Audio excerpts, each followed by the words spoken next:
नमस्कार सर्व विद्यार्थी परिवारांसह मी प्राध्यापक बालाजी सर या NB इंग्लिश अकॅडमीमध्ये मनापासून स्वागत करतो. ओके, आज एक आपल्यासाठी नवीन टॉपिक घेऊन आलेलो आहे. या व्हिडिओमध्ये एक नवीन टॉपिक आपण शिकणार आहोत. तो टॉपिक म्हणजे बिसाइड आणि बिसाइड्स मधील फरक. ओके, तर चला आपण या ठिकाणी नवीन टॉपिक शिकूया. हे पहा, या ठिकाणी मी टॉपिकचं नाव लिहितो आहे बिसाइड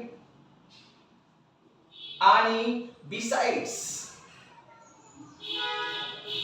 हे पहा, या दोन्ही मधील काय फरक आहे हे आपण खऱ्या अर्थाने या टॉपिक मध्ये या व्हिडिओ मध्ये समजून घेणार आहोत. ओके, तर चला सगळ्यांनी व्यवस्थित बारकाईने बोर्डाकडे लक्ष द्यायचं आहे. तर चला पहा हा व्हिडिओ.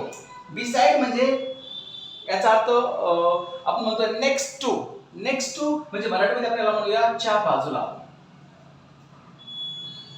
आणि बिसाइड्स म्हणजे in addition to. In addition to म्हणजे काय, तर हे आपल्याला मराठीमध्ये म्हणूया च्या शिवाय. हे पहा, हे दोन्ही वाक्यरचना, दोन्ही शब्द या ठिकाणी उदाहरणासहित आपण या ठिकाणी स्पष्टीकरण करू आणि सविस्तर समजून घेण्याचा प्रयत्न करू. ओके, तर चला पहा, सुरुवात करूया या व्हिडिओला. बिसाइड म्हणजे च्या बाजूला. च्या बाजूला म्हणजे नेमकं कुठे? च्या बाजूला म्हणजे एखाद्याच्या बाजूला, असं या ठिकाणी याचा अर्थ काढला जातो. च्या बाजूला. ओके, पहा, च्या बाजूला एक उदाहरणासाठी आपण पाहूया. हे बघा, माय स्कूल इज beside. हे पहा, beside the bank. हे पहा, लक्ष द्या, या ठिकाणी beside या शब्दांचा वापर केलेला आहे. पहिल्यांदा आपण beside चा अर्थ पाहत आहोत, नंतर besides याचा अर्थ आपण या ठिकाणी समजून घेऊ. पहा, beside हा शब्द मी या ठिकाणी घेतलाय. beside म्हणजे च्या बाजूला, म्हणजे बँकेच्या बाजूला. ओके, पहा, माझी शाळा बँकेच्या बाजूला आहे, असं याचा अर्थ या ठिकाणी घेतला जातो. माझी शाळा बँकेच्या बाजूला आहे. ओके, माझी शाळा बँकेच्या बाजूला आहे, असं या वाक्याचा अर्थ होतो. म्हणजेच या ठिकाणी बिसाइड या शब्दांचा प्रामुख्याने आपण वापर केला. तर चला आणखी एक उदाहरण आपण या ठिकाणी पाहूया. Okay, yes, Nidhu is sitting. Okay, Nidhu is sitting beside Naitik. हे पहा, एक वाक्यरचना आपण या ठिकाणी घेतलं. नीधू इज सिटिंग बिसाइड नैतिक म्हणजे नैतिकच्या बाजूला, असं याचा अर्थ झाला. म्हणजेच काय होईल हे पहा, नीधू नैतिकच्या बाजूला बसत आहे किंवा बसलेली आहे, असं याचा अर्थ आपण या ठिकाणी काढत असतो. नीधू नैतिकच्या बाजूला बसत आहे किंवा बसलेली आहे, असं आपण वाक्य बोलत असताना याचा अर्थ काढत असतो. ओके, तर चला अशा पद्धतीने बिसाइड आपण या ठिकाणी बिसाइड या शब्दांचा वापर केलेला आहे. बघा, his cycle is beside her cycle. त्याची सायकल तिच्या सायकलच्या बाजूला आहे. ओके, अशा पद्धतीचे विविध वाक्य, विविध उदाहरण आपण या ठिकाणी घेऊ शकतो बिसाइड हा शब्द या ठिकाणी यूज करून. ओके, तर चला घरी प्रयत्न करा, प्रॅक्टिस करा. ओके, आता आपण या ठिकाणी बिसाइड्स या शब्दांचा वापर करूया. बिसाइड्स म्हणजे काय? ओके, आता आपण पाहू बिसाइड्स म्हणजे काय. बिसाइड्स या शब्दांचा अर्थ होतो च्या शिवाय. हे पहा, च्या शिवाय म्हणजे काय, मी सांगितलंय की इन ऍडिशन टू, म्हणजे त्याच्यामध्ये एखादा शब्द घ्यावा लागतो, ऍडिशन करावा लागतो. ते कसा पहा, आता समजा माझ्याकडे एक बाईक आहे. ओके, माझ्याकडे एक बाईक आहे आणि माझ्याकडे एक कार सुद्धा आहे.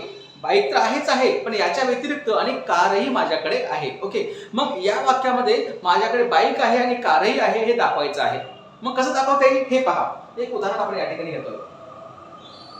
बिसाइड्स बघा, इथे यस लावलेला आहे. Besides a bike, okay, comma, I have a car. हे पहा, माझ्याकडे बाईक तर आहेच आहे, पण याच्याशिवाय, बाईक शिवाय माझ्याकडे कार देखील आहे.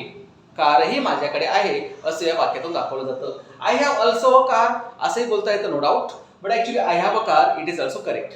पहा, besides a bike I have a car. Bike शिवाय माझ्याकडे कारही आहे, असं या ठिकाणी आपण बोलू शकतो. ओके, तर चला आणखी एक उदाहरण आपण या ठिकाणी पाहूया. हे पहा, बिसाइड्स इंग्लिश. हे पहा, besides English, comma, students learn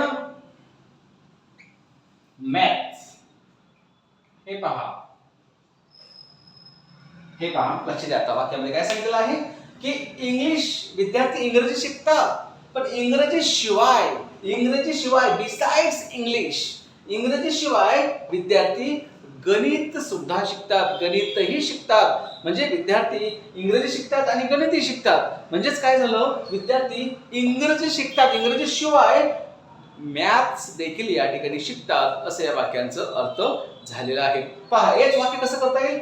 students learn maths besides English, असंही वाक्य बनवता येतं. दोन्ही पद्धतीने वाक्य बनवता येतं. ओके, समजलं? आय होप तुम्हाला हे समजलं असेल आणि वाक्यरचना कळाली असेल, शब्द कुठे कुठे वापरलं याचं तुम्हाला सविस्तर या ठिकाणी समजलेलं असेल. ओके, एकदा स्क्रीनशॉट काढून घ्या. अशा प्रकारचे खूप सारे वाक्यरचना आपण या ठिकाणी घेऊ शकतो. जसं व्हेजिटेबल्स खरेदी करत असताना, एखादा ड्रेस खरेदी करत असताना आपण वेगवेगळे उदाहरणं सांगतोय. जसं मी बटाटो खरेदी केलेला आहे, याच्याशिवाय आणि टोमॅटो खरेदी केलेला आहे, अशी वाक्यरचना. मी एक टी शर्ट खरेदी केलेला आहे, सोबत दुसरे एखादे ड्रेस खरेदी केलेला आहे, हे दाखवण्यासाठी सुद्धा खऱ्या अर्थाने आपण या ठिकाणी वेगवेगळ्या शब्दांचा वापर करून इथे वाक्यरचना बनवत असतो, ज्याच्यामध्ये बिसाइड्स हा शब्द वापरता आला पाहिजे. ओके, समजलं? गुड. एकदम साध्या सिंपल पद्धतीने मी या ठिकाणी समजावण्याचा प्रयत्न केलेला आहे. आणखी काय डाऊट्स असतील, कन्सेप्ट क्लिअर झाले नसतील तर निश्चितपणे, कन्सेप्ट क्लिअर झाले असतील किंवा झाले नसतील तरी सुद्धा तुम्हाला कमेंट्स बॉक्समध्ये जाऊन आपले कमेंट्स कळवायचे आहेत. आणि हा व्हिडिओ आवडला असेल तर निश्चितपणे लाईक, शेअर आणि सबस्क्राईब करायला मात्र अजिबात विसरायचं नाही. तर चला थांबूया, एक नवीन व्हिडिओमध्ये एक नवीन टॉपिक आपण घेऊन येऊ. तोपर्यंत या ठिकाणी थांबू.